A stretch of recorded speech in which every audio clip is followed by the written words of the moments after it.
बीडच्या केजमधील मस्साजोग गावचे सरपंच संतोष पंडितराव देशमुख वय वर्ष 45 यांचे अपहरण करून हत्या करण्यात आल्याचा धक्कादायक प्रकार समोर आला आहे। 2 टर्म सरपंच असलेले संतोष देशमुख यांचे अपहरण करून त्यांची हत्या करण्यात आली आहे।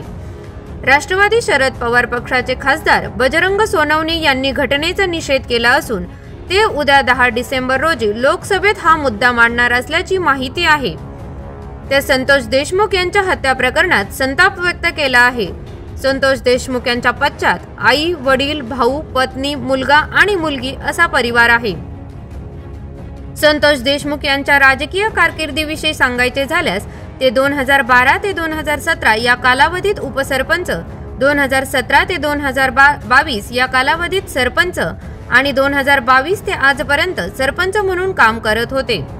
संतोष पंडितराव देशमुख यांचे अपहरण करून हत्या करण्यात आली आहे।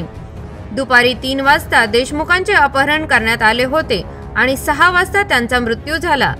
खासदार सोनवणे यांनी या घटनेचा निषेध केला आहे।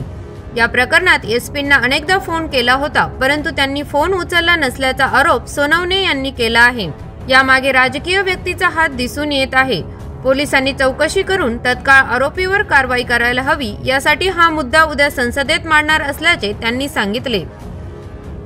सरपंच आणि त्यांचा भाऊ धारूरहून केजच्या दिशेने जात असताना अनोळखी इसमांनी गाडी आडवी लावून सरपंचांना मारहाण केली।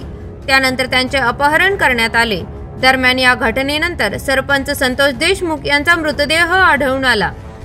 जुन्या भांडणाची कुरापत काढून हा खून झाल्याचा आरोप मृत सरपंच संतोष देशमुख यांच्या भावाने केला आहे।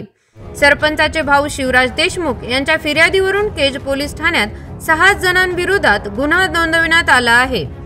देशमुख यांचा मृतदेह केज उपजिल्हा रुग्णालयात शवविच्छेदनासाठी आणण्यात आला तेव्हा या ठिकाणी मोठा जमाव जमला होता।